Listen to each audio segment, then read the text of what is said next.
So over the last couple of weeks, I've received some questions from folks that I'm in chat rooms with or others that just know I love to wade for bonefish over in the Bahamas. I'd rather do that than just about anything.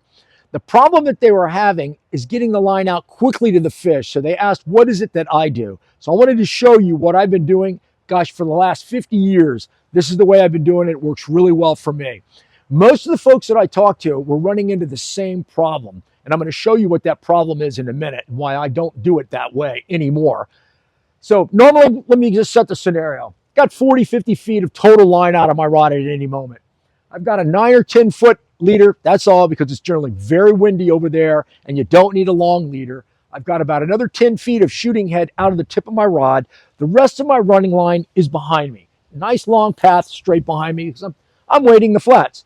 So with this line, got the fly in my hand. I'm just kind of swaying it back and forth. And I do that for a couple of reasons. One, it calms me down. But two, when I used to allow it to be behind me as I'm waiting, all of a sudden I would get ready to cast and it would catch up with my running line. We don't want that to happen. So if I see a fish that's out there, I will take this part of the line and I will throw it off to the side. Now what I do is I get the rest of this running line as I'm keeping an eye on the bonefish, and I'm bringing this running line right down directly below me. I call this basically waiting line management. Now I've got my line right here. Now keep your feet still when your line is right here, because if you move your feet around, chances are you're going to step on this fly line. Whether the current or wind, something's going to mess you over.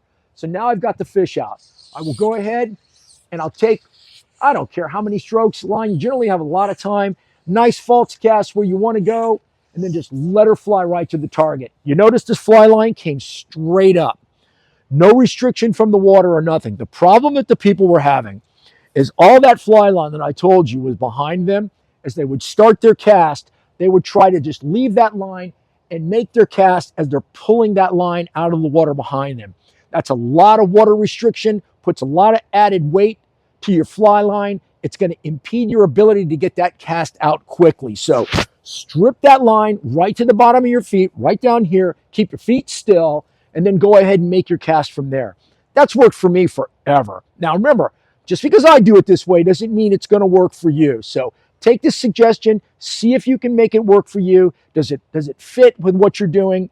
The biggest problem I think you're going to have is getting used to it being right here. Don't move your feet. When I first started doing this, I find myself stepping on this fly line as I was adjusting, and then you're all messed up. So try it. It's going to take a little bit, but I got to tell you, it allows you to have an unrestricted cast to that fish. You'll get that line out very quickly, and I think it's going to work for you, so give it a try.